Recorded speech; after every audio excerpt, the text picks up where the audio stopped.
Bismillahirrahmanirrahim. Assalamualaikum warahmatullahi wabarakatuh. Allahumma sholli ala Sayyidina Muhammad wa ala ali Sayyidina Muhammad.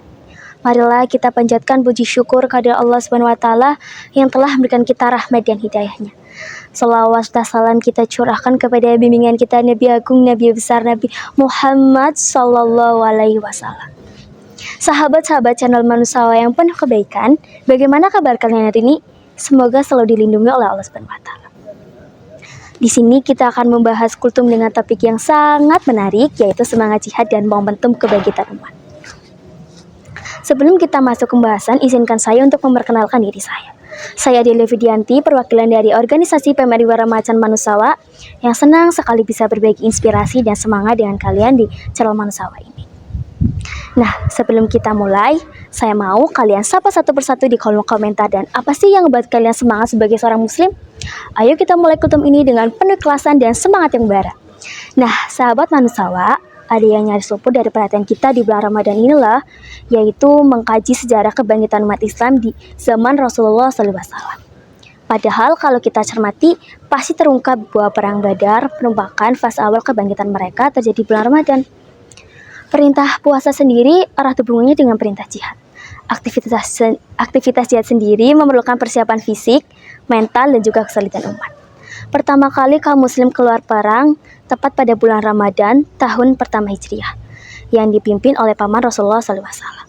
Seiring berjalannya waktu, tepat pada 17 Ramadan terjadi Perang Badar yang diakhiri kemenangan oleh kaum muslimin. Pertanyaannya, kenapa sih Perang Badar harus terjadi bulan Ramadan? Kenapa kemenangan itu tidak terjadi bulan lain? Jawabannya karena Allah berkehendak. Peristiwa itu menjadi awal kebangkitan kaum muslimin. Setelah Perang Badar, terbukti kaum muslimin berubah drastis. Mereka memasuki babak baru di kancah dakwah, bahkan berpolitik dunia. Perubahan ini membuktikan bahwa Perang Badar bukan sembarang perang. Maka dari itu, Allah menyebutnya sebagai Perang Al-Furqan dan mengaitkannya dengan bulan Ramadan agar kita selalu mengenangnya. Pertanyaan berikutnya, kenapa sih Perang Badar? Kenapa bukan perang yang lain? Karena dalam Perang Badar, pilar-pilar bangunan umat Islam didirikan. Akidah dan keyakinan umat Islam diteguhkan.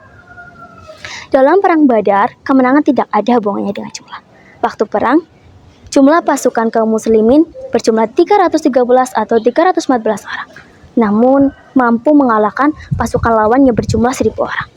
Bagaimana bisa pasukan kaum muslimin yang berjumlah sedikit itu mampu mengalahkan pasukan lawan yang berjumlah 1000 orang?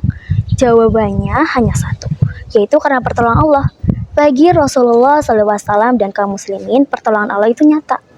Bagi orang-orang yang dianggap hina dan juga lemah. Sebagaimana yang diterangkan dalam Quran Surat Al-Anfal ayat 17, yang berbunyi, A'udzu billahi minasyaitonir rajim. Bismillahirrahmanirrahim. Falam taqtuluhum walakin Allah qatalahum wa ma ramaita id ramaita walakin Allah rama. Waliyubliyal mu'minina minhu bala'an hasana. Innallaha sami'un alim. Sadaqallahul azim. Artinya, maka sebenarnya bukan kamu yang bunuh mereka, melainkan Allah yang bunuh mereka. Dan bukan engkau yang melempar ketika engkau melempar, melainkan Allah yang melempar. Allah berbuat demikian agar membinasakan mereka dan memberikan kemenangan yang baik untuk orang-orang mukmin. Semangat jihad dan kebangkitan umat harus kita wujudkan tindak nyata.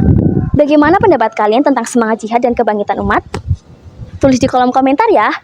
Dan untuk berbagi pemikiran dan juga pengalaman kalian. Terima kasih telah menyimak.